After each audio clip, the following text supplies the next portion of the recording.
You see all the van life photos, you watch all the van tours, but do you wonder what this nomadic lifestyle is all about? Are you curious about life on the road? Social media calls it #vanlife.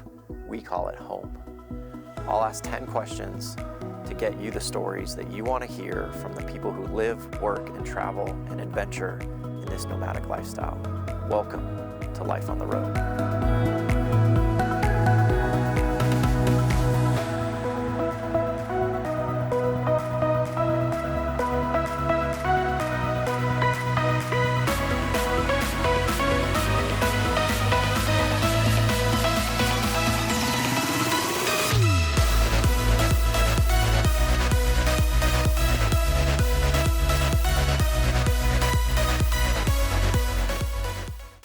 Cheers. Appreciate you doing this. Yeah, absolutely. You ready? I'm ready. Sweet. Welcome to another episode of Life on the Road, where I ask 10 questions to get you the stories you want to hear from his life on the road. Welcome, man. Thanks for having me. Thanks for doing this. Dope. This is awesome. I don't think I've done something like this, van life wise. For one, that's impressive to me because you're an OG van lifer a little bit. You've been around the block a couple times. Getting there. So that you've never done something like this makes me feel really good. Yeah, no, just like normal podcasts. Yeah, like here just and there, but not like a sit down video. Yeah, like a quality conversation about van life. I fucking love it. I know. Awesome. You curse? I'm Can I excited. curse? Fuck yes. I curse a lot. It's all good. As we always start the show, tell us who you are, how long you've been on the road, and where you're from, and shamelessly promote yourself in anywhere amongst those statements. Sweet. All right, so my name is Brian Bear Butler. Yes, that's very legal. I'm from Chicago. My middle name came from the Chicago Bears. I was conceived on the Bears Super Bowl in 1986, February 86. 85, 86 Bears. Yeah, 86, 85 Bears. I'm 36 years old. Shout out Jim McMahon. Yep. Technically still single. And I've been doing, how long have I been doing van life now? Yeah, how long have you been on the road?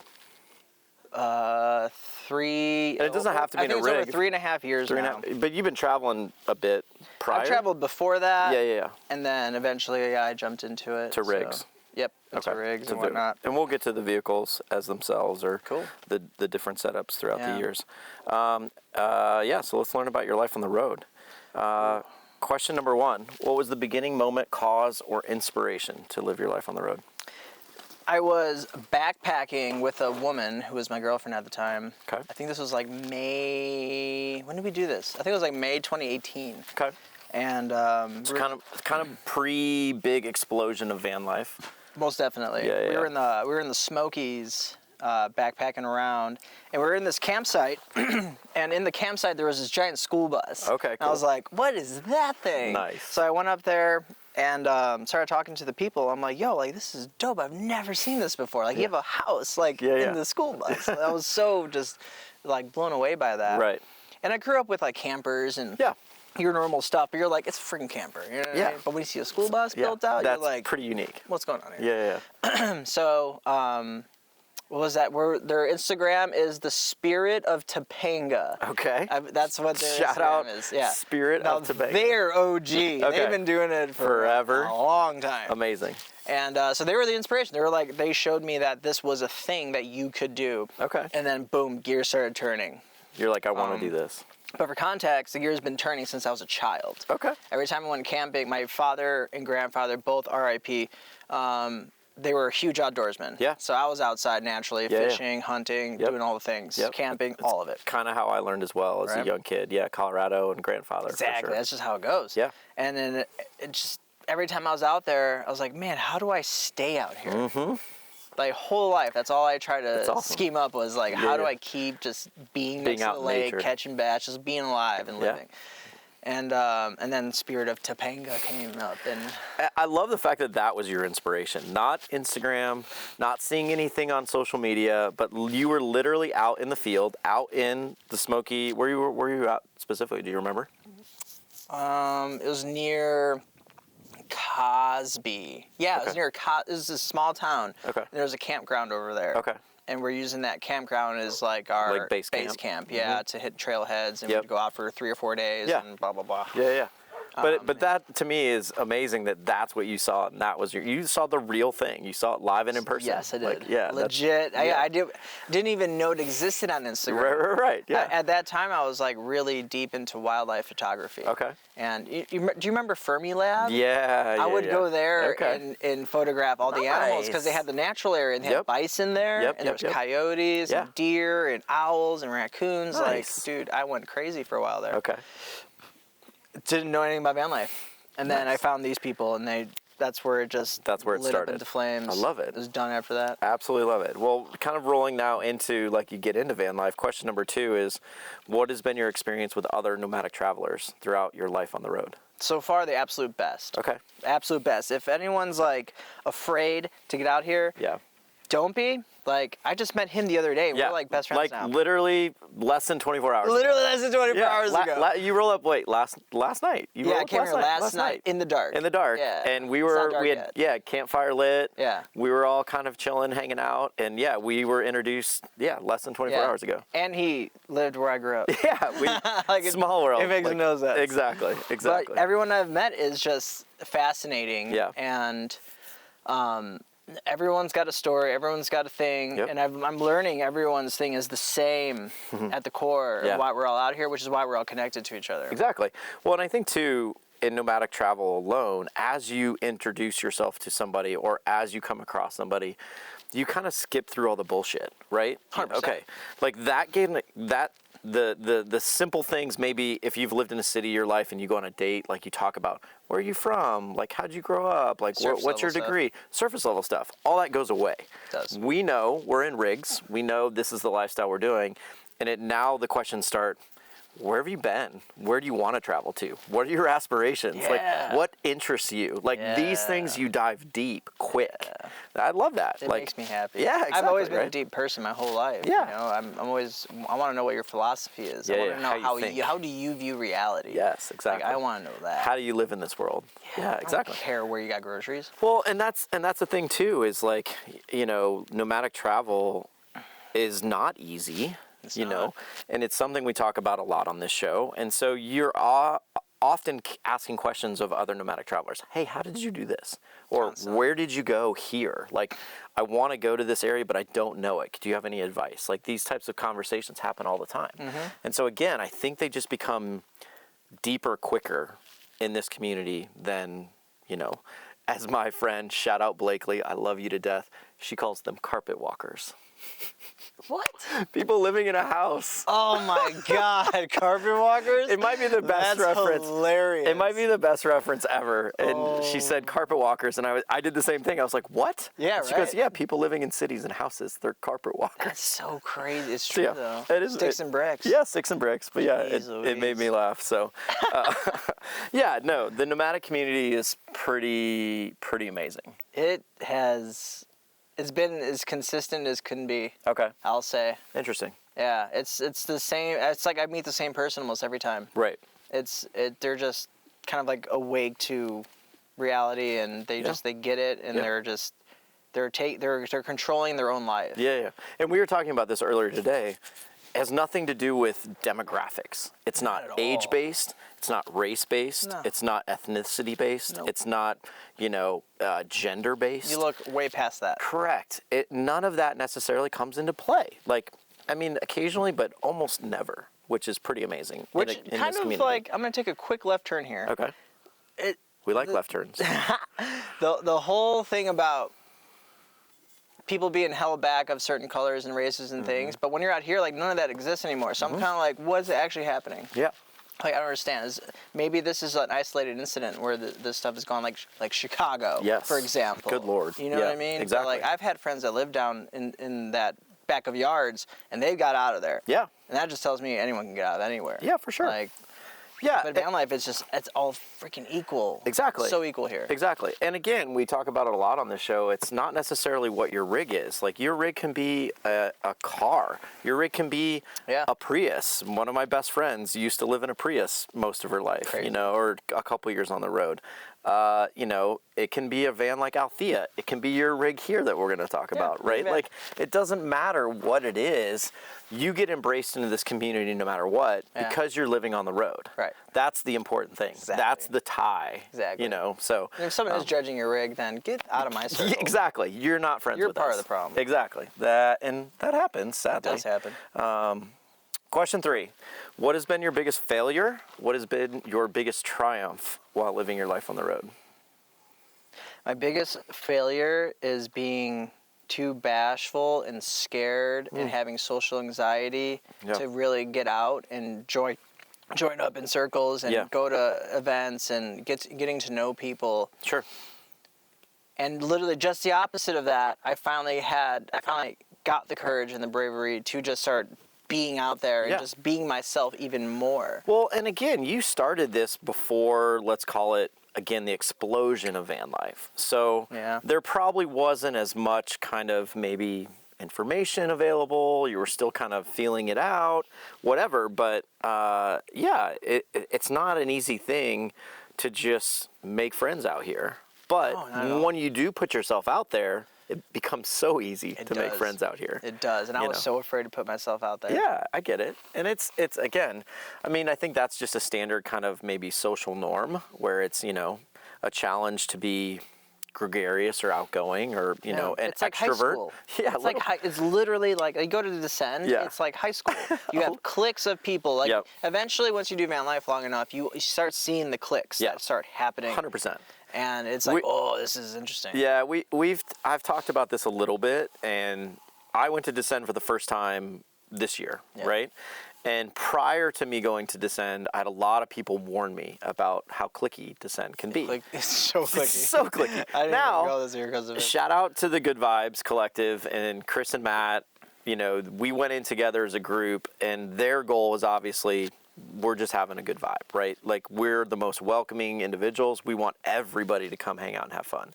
And it couldn't have been a better setting within Descend amongst the whole thing. It made the weekend a blast because we purposefully were like, hey, you're not in our circle, but hey, come on, like, come hang out. Like, we threw the after party on Saturday night. Like, we had everybody who wanted to come. DJ Aaron killed it. It was just a fun weekend. That's what happened when I was there a couple of years ago. Okay. There was one humongous, the biggest van circle I think I've ever seen. It was the size of a football field. Okay. And they made a buffet breakfast for anyone walking through the van circle. Exactly. I was like, well, this is, like, you just feel your heart fill up with love. I was like, oh, this is where you want to go. Yeah, and again, shout out to Chris and Matt for doing that in the Good Vibes Collective because it was absolutely incredible. For my first Descend, it was like, this is fucking amazing. Yeah. Like, I love this. I might go again next year, but it really depends on, if you're going to a van fest, make sure you pick a solid group of people to go with. Yeah, it helps to have a small crew to go with. It does. For sure. If you go in it alone, it's going to be really hard because there's thousands of people there. It is. It's a little challenging. I've known a couple people that have done it, you know, but, you know, is what it is. Everyone's welcoming. That's the problem. So it's like, it's just, you have no excuse, but you have to go. You have to go. You have to go, and you will just find your people. Your thing. Yeah, we'll find a group of people that will welcome you no matter where you go. Every time. That's the best. I did that at, I went to the Lost Sierra one year. Yeah. And there was this one gal just, you know, like when people are just standing around just like, I'm like, hey, like, come over here. And then she came over and she was like, all of a sudden just opened up. I was like, oh, this is what it's about. This is exactly what it's about. But I was that person, and I saw myself in them. I'm like, they need some help. They need some courage. Little kick. Yeah, exactly. And Holly, shout out to Holly. Yeah, there you go. And she joined our circle. But even the other day, and you were talking to, we were here with a group of friends here in Arizona, and our friend Sammy, you know, was like, sometimes I just want to be in my rig. Yeah, 100% okay.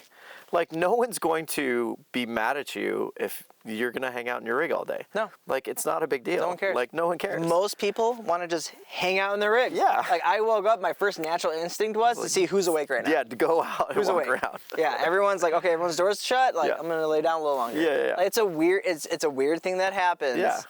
But I think that kind of stems from some childhood shit, though. You know what I mean? Like, all right. So the question is, we've talked about the triumphs. What was your biggest failure? Or no, you talked about failure. The failure what's the triumph? Yeah, not going out and being outgoing enough. What's the triumph on the road? Was going out and being enough. You know what? It's actually really funny you say that, because more often than not, the guests on this show have this question is both for them. It's their failure is also their triumph. Every time. Every time. Every time. Yeah, it's awesome. Your cons turn into pros and your failures turn into successes out here for sure. Absolutely.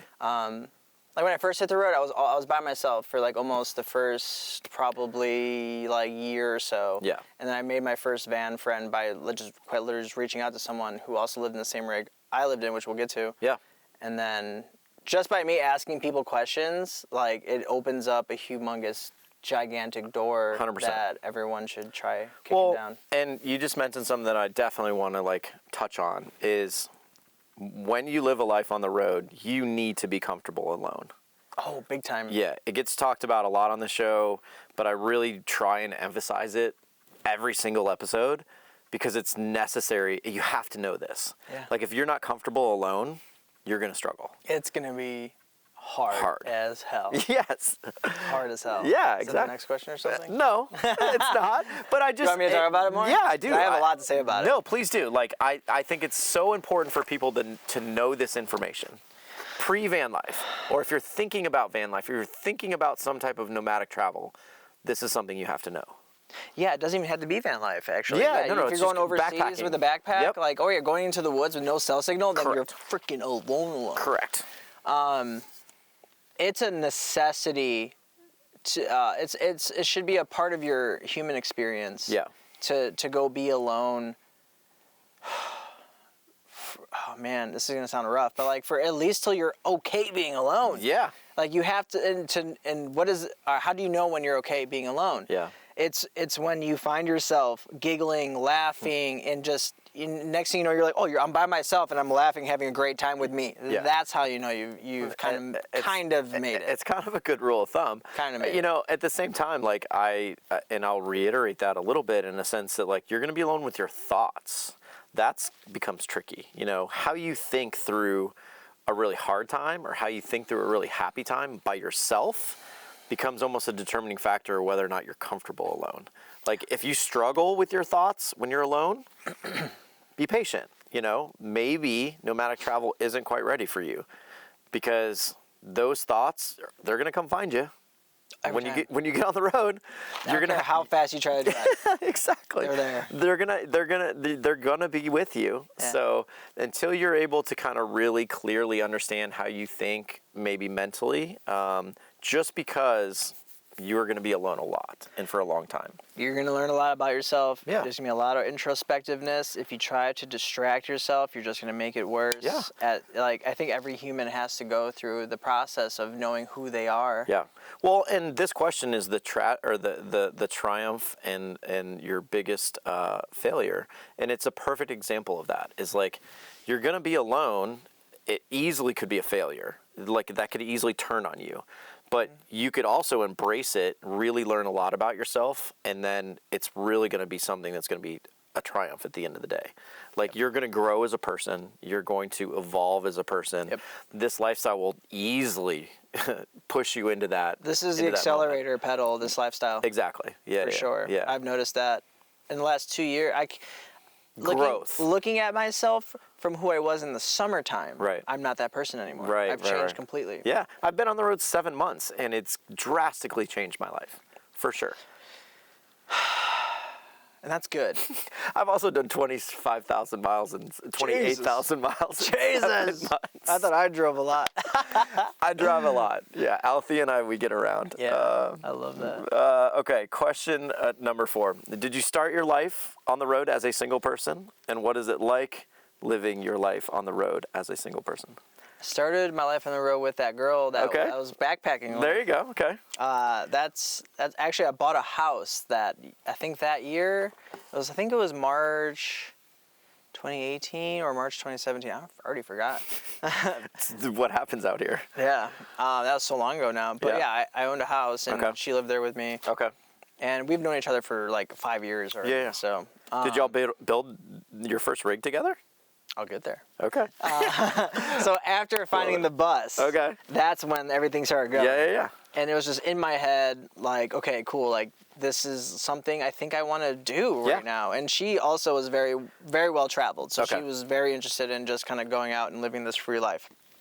Was she interested when you caught the bug? Was she like, oh yeah, like I think I like that too? I think it was her idea first, actually. See, I think that is. I think, and we've talked to couples on the show, we've talked to, married folks on this show. That commonality of like, we both want to do this is so key if you're going to be a couple on the road. 100%. If your partner is like, meh, don't do it. Yeah, we were both super stoked. There you go. To do the thing, but it was mostly her kind of pushing. I was a real big, like, kind of coward, and like I was afraid of the world. Huh. So I needed her strength to do the thing. Okay. Interesting. Yeah. So maybe without that relationship, you don't start van life. I may not have done this. That's interesting. I have thought about living off my bicycle. Because I used to do a lot of bike touring. Oh, no kidding. So I was like, oh, I could totally do this. Nice. Like, I can ride on a bike forever. That's easy. Right. But, that'd be really hard. Super hard. So, so yeah, we see this bus, like, whenever, in, like, early 2018. And then this 1 week, her mom needs us to drive a vehicle to Idaho from Illinois because her brother was moving to Boise. Okay. So we did this road trip together, and we drove all the way to Boise, like 2-3 days or whatever. And we get there, we're all just I've done that driving a day, by the way. So have I. It's friggin' rough. It's rough. I've driven 20 hours straight once, and it's just not good for you. Yep. So we were like sitting around, I'm like super bored, and just something compelled me to go onto Craigslist, and I started looking up campers. And I find this 23-foot, I believe it was. Okay. The hell was that thing called? It was like one of them ultralight campers. Yeah. It had like a double entrance, one into the kitchen, one into like the living area. Yeah. Beautiful little thing. Yeah. I got photos, so I can maybe. We'll drop some photos. It was $1,900. Holy shit. Yeah. That's crazy. Yeah. And we bought this in 2018. Okay. For $1,900. I already had a pickup truck, so it was like easy peasy. There you go. And we just gutted this whole thing, put bamboo floors in, pulled the wallpaper down to expose the live wood that was back there. I made live slab tables everywhere. It was freaking mint. Nice. And maybe probably only put like $1,000 in. Yeah, I was gonna say maybe $1,500. Like what you paid for it, maybe tops. Exactly, tops. Like we did really well. At that time, I owned a mobile mechanic business. Okay. I was a mechanic for many years, and I went off on my own for 5 years, going to people's homes and offices and fixing their cars. Sweet. So it was this huge dilemma of like, I have this super successful business, and now I'm about to just drop this to go live on the road, man, to be free. I was like, whoa, that was a hard. Yeah. I worked up until the day before we left. Okay. I just had to. Okay, so you're still in this relationship, and now you guys are going out on the road. Whoa, we just heard a dog fight. Just a bunch of dog fights. Dog fight. No one caught that. The mic's pretty good, but we just heard a pretty good sized dog fight. That happens in van life quite a bit. Exactly. So when does this relationship end? And when is your decision to stay on the road? So we hit the road May 1st, 2019. Okay. That was the inaugural day of me living on the road. Okay. That lasted 4 months. Okay. She wanted to go east for some reason, and I wanted to go west. Hell no. She was like... I mean, sorry, East Coast, Jared. But I said the same thing. I was like, what? Like, why? There's nothing there. Yeah, exactly. Either way, we went up to Pictured Rocks, lived there for a month. We stayed at RV places for a month each time. If you're on the East Coast, you have to stay in RV places. You kind of have to. Yeah. Actually, we stayed a month, 2 hours south of where we went to Starved Rock area. We camped out there for a month just to get all the bugs out. That way we're close to home just in case. Yeah. And pretty area. It was gorgeous. I photographed a crap ton of owls at this one campground. I was very happy about. That's amazing. And after that, we went to Pictured Rocks, stayed there for a month on the lake, which was dope. And that's when things started kind of falling apart. Actually, no. No. From there, we went to Lake Huron. She grew up near Detroit. Okay. And we lived right on the lake for a month, and then we went to the Adirondacks. Oh, nice. There for a month. Yeah. How many months are we in now? 4? Yeah. 4.5? We're getting to 4. Perfect. So 2 weeks in Bar Harbor. Okay. And that was the breaking point. That was the end. That was the breaking point. All right. So did she take the rig, or did you guys sell it, or did you keep the rig? Everything was mine. Everything was yours. Yeah, okay. I was the one making money. She was in school. She was a doctor, so she had a lot of doctor bills and things to pay and for school and such. So everything was funded by me at the time. All my savings. So everything. So you guys split, and you go west. Yep. Basically. Yeah. I came back home we came back home to like mid-September-ish, somewhere around there. Okay. And then I had to go back to mechanicking again, and that's when I was doing photography already. I was doing photos for a little bit of money. Yep. And I saved up a bunch of cash because I didn't know what I was going to do for work yet. Yeah. I was trying to podcast edit, but that was a real hard one to get clients that want to pay you money. Yeah. Especially when they're not making money on their podcast. Yes. Very difficult. Early on in podcasting. Very early on. Yeah. So I had enough money to buy a Honda Element. Okay. Which was awesome because it was all-wheel drive. It was a giant go-kart. We will get to your rigs because I love that. Perfect. As being like I re-hit the road then December 1st. Okay. 2019. Perfect. So now we're back on the road by yourself as a single person. This rolls perfectly into question 5, everyone's favorite. What is the best place or craziest place you've had sex during your life on the road? Let's see. Let's throw some, let's just locations, just beautiful, crazy locations. Van Fest in Hurricane, Utah. Okay. While there was a party going on. Beautiful area. If you remember the Titanic when they were when they were partying below deck. Yes. So Van Fest had like the big stage where all the big players were playing. Yeah. But on the other side of the fence was like the friggin' bottom lower ship area of Titanic people playing fiddles and guitars, drums, just degenerates, you know? So like that's going on. I'm having a great time. Next thing you know, my bus is like in the middle of that, and that's happening in the bus while all that's happening. There you go. And it was freaking awesome. This is a good spot. Okay. It was fun. Yeah, whoever's watching that is gonna know. It's all good. Sorry, not sorry. Sorry, not mentioning your name. Yeah, we're not mentioning names. No. We're just mentioning locations. Yeah, Van Fest, Deschutes National Forest, but not in a rig, on a camp chair in the middle of the woods. Yeah. Very natural. Very natural. Very natural. Yes. Sedona. Sedona's always a fan favorite. That was an easy one. Yeah. Sedona's magical. Not easy as in the person was easy, but just the location. Like you want to be outside. The vibe was already there. 100%. Like you drive into Sedona, it's a vibe. We had barbecue before, like come on, meats and meats. Done and done. Question 6. How do you make money while living your life on the road?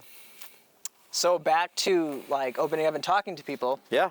One of the super OGs, Jessie, her current Instagram handle is Slow Roamer. Okay. She's been on the road, I think, for 4 or 5 years now. And she was in Bend. I hit her up. We hung out. And I always talk to people about like my passions and what I love doing. And at the time it was videography. And she's like, I know this guy who like has his channel and he films van tours. Like he's always looking for people. And I was like, no, I'm not good enough for this. Like I suck at this stuff. Yeah. And she just hit him up anyway. It's amazing. Okay, I'm a photographer. You're a videographer. We've been talking obviously since we met yesterday, like nonstop about both of those things. Yeah. It's amazing how many times I've come across somebody in this profession that are like, I'm not very good. And then you look at their work and you're like, God damn, those images are insane. But it is what it is. It comes from just that place of like trying to be humble, but also low self-worth. Yes. In a way, you know, like we all got problems. Yeah, for sure. And for me, it was for sure. I didn't see the greatness that was in me. Okay. That I'm seeing now. Now that I have way more confidence in myself. Yeah. Back then, I had no confidence in myself. I was the most lost little child walking around ever. Like I didn't know fucking anything. Okay. And this woman friggin' just hooked me up. That's amazing. Every time I see her, I tell her every time, like, you single-handedly changed my whole life. That's pretty awesome. Yeah, and she just hit me up the other day. Like, we're still friends, and it's awesome. Again, shout out to the nomadic community. This is how it functions. This is how it works. Exactly. So she hooks me up with Chris, who owns Tiny Home Tours. And now I've been with Chris as his head videographer for the last 2+ years. It's awesome. Like, whoa. Yeah. And obviously we'll, put the channel down here. I don't even have to put the channel down here. The channel's huge. Freaking juggernaut. Yeah, at this point. It's a monster. And the amount of stuff that you guys produce, the amount of people shooting for tiny home tours is insane. It's like nuts. the content is incredible. Like, and shout out to you guys for what you guys do. Yeah, for sure. Big time. It's absolutely incredible. And now that job has become kind of my how do I put this? A catalyst? It is. It allowed me to spend a lot of time behind my camera. Yeah. I really got to figure that thing out really well. Yeah. But at the same time I got tiny home tours, I picked up a freelancing job with Recoil Magazine and Carnivore Magazine. Okay. And with that I film hunts. Nice. And other gun related material, which, it's a touchy subject, yeah. but if you really want to talk about it, come talk to me about it and I'll explain to you how not crazy it is. But I mean, there are a lot of hunters in this world. Like there's a lot. That's how do you think we're alive to this day? Yeah. People killed things. Yeah. That's just how it goes. Right. But either way, it's not about the killing of the things. I freaking love animals, but I understand there's a lot of them, and we have to eat, and things happen. I'd rather not go to the store and buy some oversized fat cow that got pumped full of no, thank you. It's a long conversation. It's a long, either way. I got this gig, I loved it, because I wanted to be outside. I want to go backpacking and make a living backpacking and filming expeditions, and that's what I get to do now with this job. And they just gave me the full-time position as video director of the whole thing. Nice. So congratulations. that's brand new, and it's dope. It's so scary. Hey, it's huge. No, but that's amazing. Big. It's so big. Dude, it's a multi-million-dollar company that it's resting on my shoulders. Dude, all right, screw that. Like your skills with a camera are off the chain. It is what it is. You'll be fine. Let's get into the vehicles. What is your vehicle? Who built it? And why did you choose it to live a life on the road? This is my 5th vehicle. Okay. Well, let's quickly go through 1 through 4, and then we'll get to 5. Easy. The camper. Okay.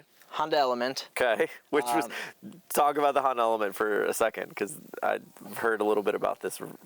You can actually see my Honda Element tour on YouTube too. Okay. I'll send you the links to that. Yeah. We'll definitely link that in the show notes for sure. The rest of it. But either way, it was just an easy car. I think I only paid $2,600 for it. Well, and we were talking about this earlier. You don't have to have a fucking massive rig. No. Put it in a nice vehicle, put a bed platform in it, and go experience the road. I just thought of all the things I wanted. Yeah. And it was all-wheel drive, because I like getting just as far back as you can get. Mm-hmm. And I've had that thing in midair before. Nice. I love it. All-wheel drive, it's a utilitarian vehicle. Yeah. You know what I mean? I'm not about the looks. I don't care about all that stupid shit. I just want the thing to go where it needs to go. Yeah. And that was all I could afford at the time. Okay. So Honda Element. The next one was a company bus from Tiny Home Tours. Okay. It was the feather bus, and it had these feathers painted on the side of it from a woman who lives here in Phoenix. Okay. And the bus came from here. Nice. And it was built in Schooley-Palooza. Nice. And he gave it to me to use for about 9 months, and I did 2 free tours a month as rent for it, basically. Yeah. And after that, I was in another bus that we had, and then another bus that we had, but those were like really short-lived. Okay. So 3 different school buses, essentially. Okay. And then finally I figured out, I don't care about standing, I don't care about the combo, I don't care about all the bells and whistles. I wanted something that I can... That was functional. Very functional, that I can sleep long ways in, because the Honda Element, my feet had to go between the seats, and it was just not comfortable. Yeah, you need something a little longer, a little more spacious. A little bit longer. Yep. This is like the XL version of a Honda Element. Gotcha.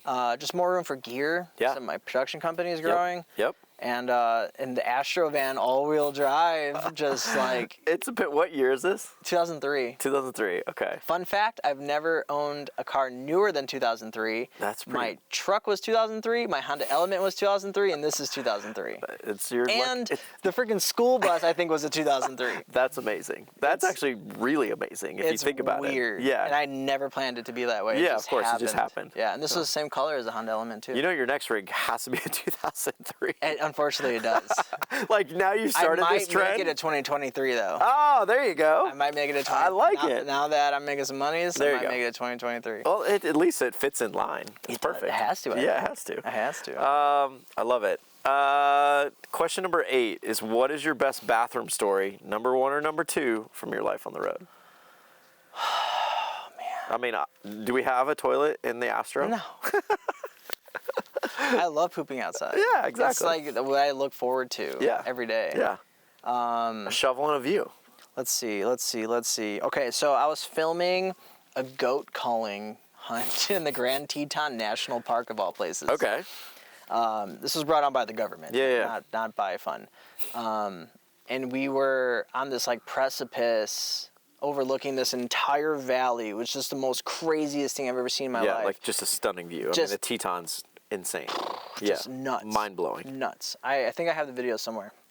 I send these videos to my friends. Yeah. Be like, hey, look where I'm pooping today. So I'm on this precipice, and it's like 500 feet straight down, and then to the bottom, it's like a couple thousand feet straight down. I was like, guys, I'm gonna take a shit real quick, and they all like took off. And I'm just like sitting here, just staring out at all this stuff, just like, holy shit! Fuck! Like literally, holy shit! Holy shit! This is like, amazing, dude. It was. Every man would be envious of that. Yeah. Of that poop view. Of course. Yeah. Of course. I love that. Yeah. Again, and okay, and we talked about this a little bit. I think last night we were talking about it with being so close to Sedona, 525 getting shut down. Yeah. You know, a place that we all, as van lifers or as nomadic travelers, near and dear to our hearts. Majority of it now closed down, mainly because of human feces and people not pooping in nature correctly, which sounds crazy, but it happens. Because sometimes it's hard. Like the ground is hard. Is rock fucking hard. But I learned a trick, and I have it on my reels. Nice. And it's the poop screw method. You take your freaking. You don't try to dig and shovel out. You just corkscrew it into the ground like a drill, and it just makes this perfect hole. There we go. Every time. If it's on your reels, I'm scabbing it from your reels, and we're gonna play it right here. Do it. Yeah, it's there. Done. I love it. It's completely there. Perfect. Question number 8. Describe the happiest and hardest moments of your life on the road. You had 2 question 8s, by the way. No, that was. Oh, we're on 9. Excuse me. Good call. Thank you. I appreciate that. No problem. Yeah, it'll say question 9 right here.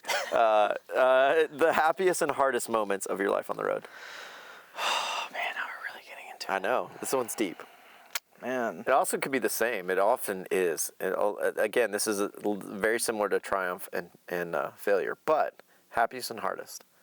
The hardest is I hit the absolute most rock bottom ever of my entire life.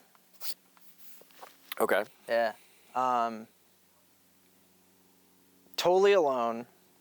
No nothing. No friends. No. There was this girl I really kind of fell in love with, and that totally was not. That fucked me up real bad. Okay. And it really just made me look back at myself a lot, which I already did most of my life, but this really made me look way in there. Okay. And I just felt like this existential, nihilistic, just loneliness, the kind of stuff that makes people want to just leave this world. How deep into your life on the road did this happen? How many years into life on the road did this happen? A year. This was January 2021. Okay, so you've been on the road a minute.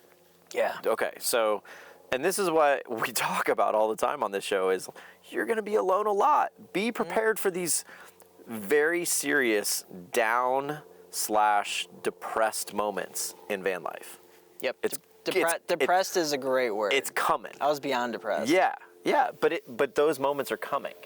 They're going to happen to you. There's no avoiding them. There is a little avoiding depression. Well, you can but escape. But that's very difficult. But you can escape to. That's very difficult. Yeah, there's ways to escape and pretend that that's not happening, but it's gonna happen. Yeah. You're gonna be sad, and you're gonna be alone in the van at some point. I was burnt out too. This is when I was in a school bus. I was just traveling like a madman. Yeah. Just doing tiny home tours like crazy. Yeah. I was filming hunts. I was just everywhere, and I just didn't give myself a chance to literally rest. Yeah. Pace yourself. Yeah. I just completely everything just went down to hell. And I spent 5 days doing almost literally nothing. And I think, according to my watch, every day I walked approximately 40 to 50 steps. Wow. Holy cow. Yeah. That's not a lot. I did that for a week. Yeah. And I ate maybe once a day. And and really depression for the most part is just you're fucking burnt out. You need to just take a week to just not do anything as hard as that is. Just rest. And at the same time, Jim Carrey says something really interesting. Depression is nothing but you not wanting to play that character anymore. And that was also true because I was playing this character of neediness and just being really insecure and just really gross.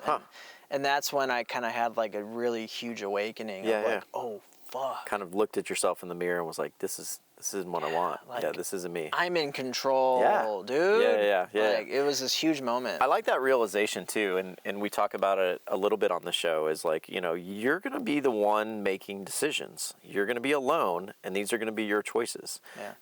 And you're going to be able to, you're going to grow a lot from those choices. You're going to grow a lot from living on the road. Yeah. But these moments are hard. It's not easy.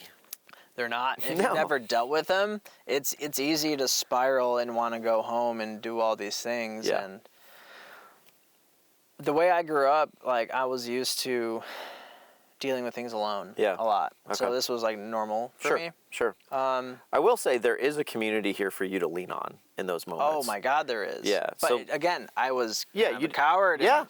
Just like, oh, I need to reach out there. Yeah. But I mean, for those that are interested in this, like out. you get to these moments and you feel the sadness or you feel alone. Like, there are people out there, and I say this all the time on the show. You could have the biggest, most badass rig on the planet, or you could have a car.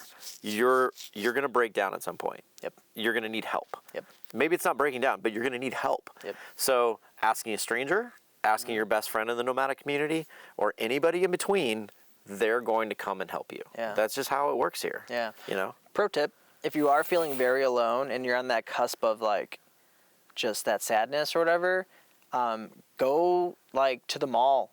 I'm not kidding, go to Walmart. Yeah. Like, be around people. Yeah. And you will feel better. Yeah. I used to do it all the time. Interesting. I used to do it all the time. Okay. Yeah. Well, and again, too, like out here on the road, you're going to be alone, and you're going to be alone in nature, more than likely. And so, Most of the time. finding others or reaching out to others when you do feel that, kind of moment of sadness sometimes can be a good thing. Yeah. Go plant yourself amongst some friends, and you'll be all right. I haven't done a van circle in a while. Dude, I can't even remember. Yeah. Like, I don't even know. Yeah. It's wild. I'm glad you came, because, Me too. now I met. Yeah. Yeah, we get to hang out. Last question. Well, actually, no, that was the hardest. What's the happiest? Oh, yeah. Happiest. Yeah. Other side.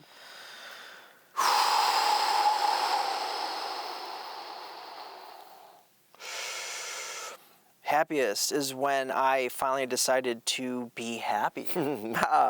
That is a great answer. Shit, I love that. You know why? Because it's exactly one of my biggest things I live by.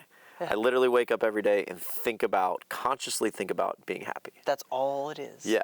It's amazing how we control those thoughts. We control how we feel. Yeah. We control what our attitude is going into the day. Mm-hmm. So you wake up and you can consciously think about the concept of being happy. You're going to have a pretty good day, more than likely. Give yourself a gratitude list. Exactly. Yes.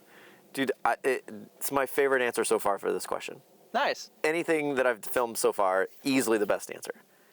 Well, you're related to it, so. I love it, man. It's so good. It sounds silly, the concept. Oh, just be happy. No. It's not about being happy. Just thinking about being happy.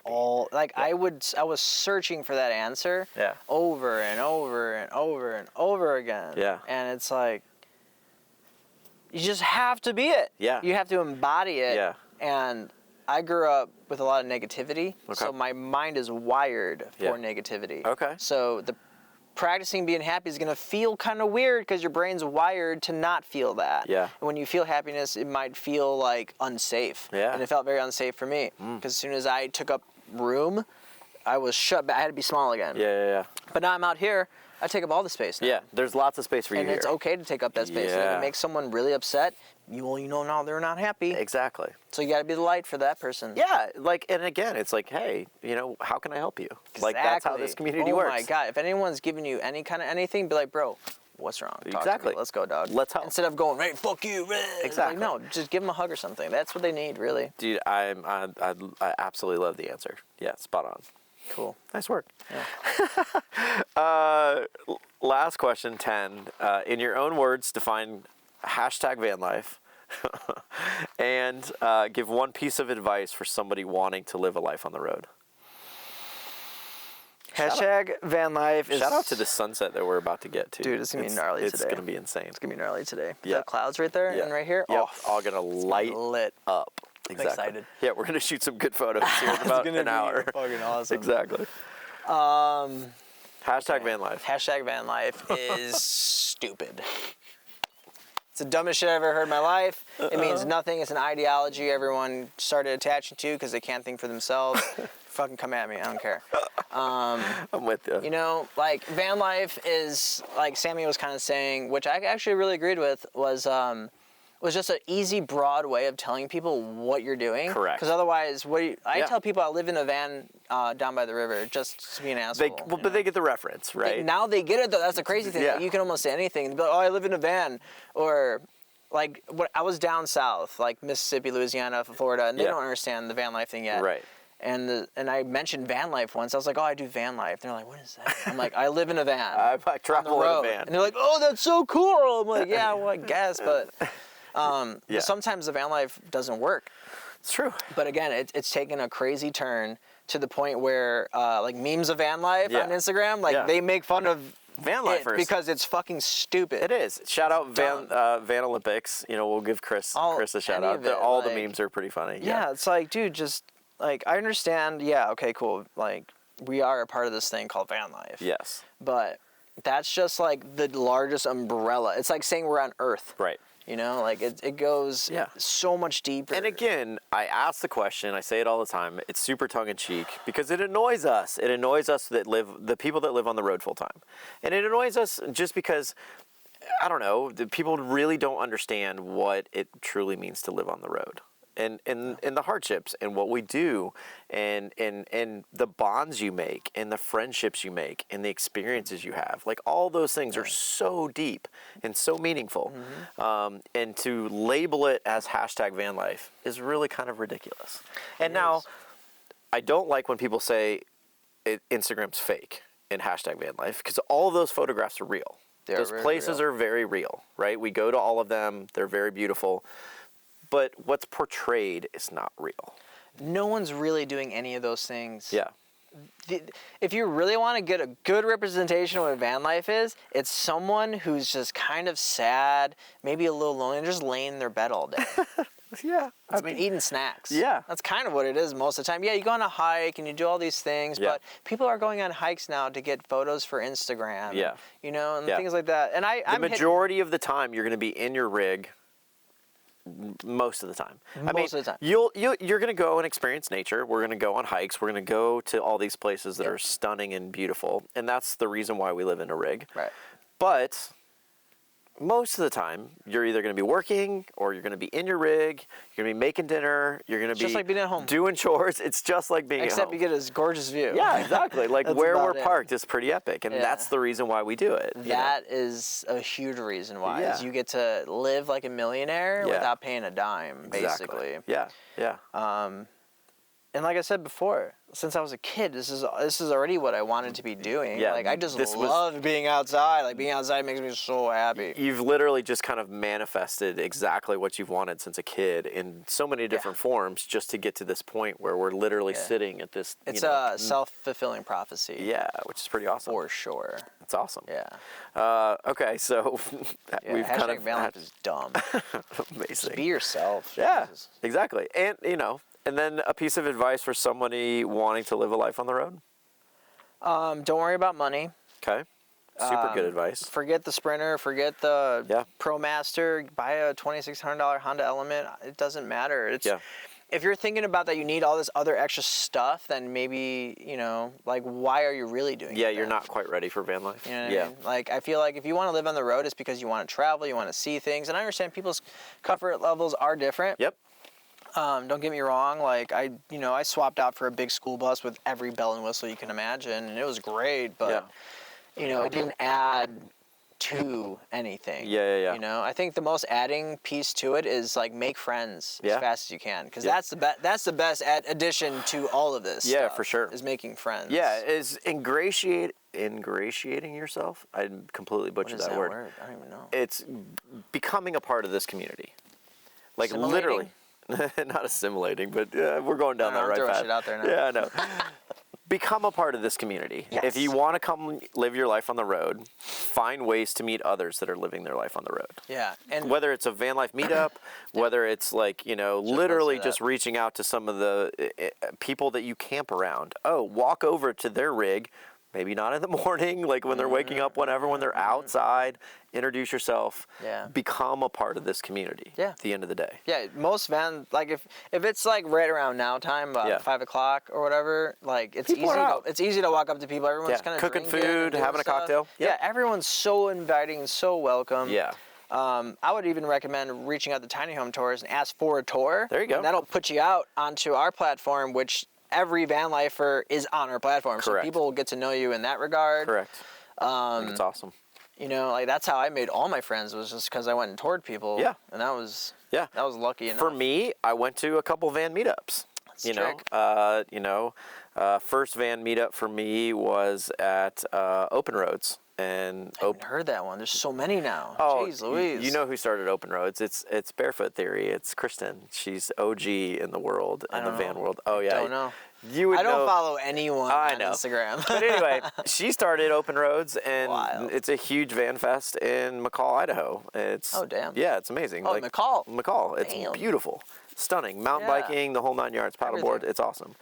And so went to that for my first time this summer in June, and I met literally all the friends that right now are like my closest friends. Dude, that's insane. Yeah, it was awesome.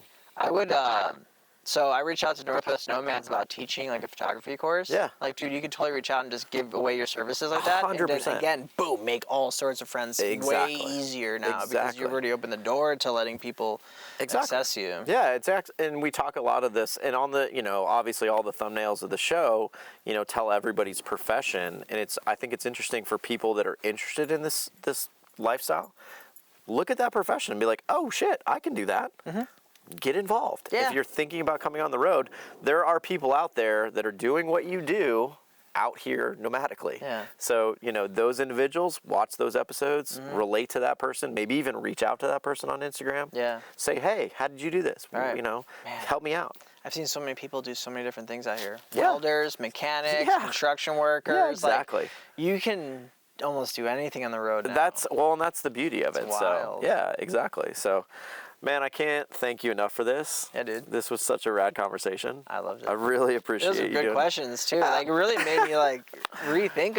I haven't thought about some of that stuff. Things in the last 3.5 years. Good. Like, I just moved into a cabin. Yeah.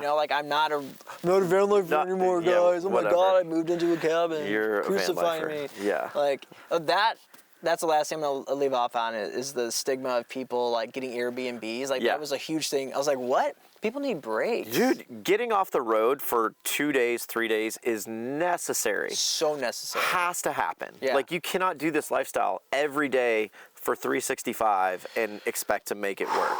And then running 2 huge businesses at the same time? Yeah, whatever you're doing. I don't care if you're running businesses or not. That's hard. Mentally, you just have to get off the road for a day or 2. Yeah, you lived in a house your whole life, and now you live outside like that. Yeah. Your brain is not ready for it yet. Yeah, exactly. No, I completely agree with you. So just be nice to people, will you? That's another thing. Just be kind. Just be nice. Just be nice. Just let people be people. Live and let live. Yeah, exactly. All right, well, we're going to get prepared to shoot this epic sunset tonight, and we will see you guys on the next episode. So thanks for watching. And then we'll throw that down your shirt. Make it look nice and clean. Yeah, fuck that thing. Search and was like, I didn't want to spend what was the brand that you named before?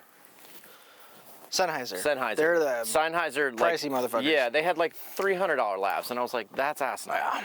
Say something real quick. How's my hair look? Yeah, you're good. You're lying to me.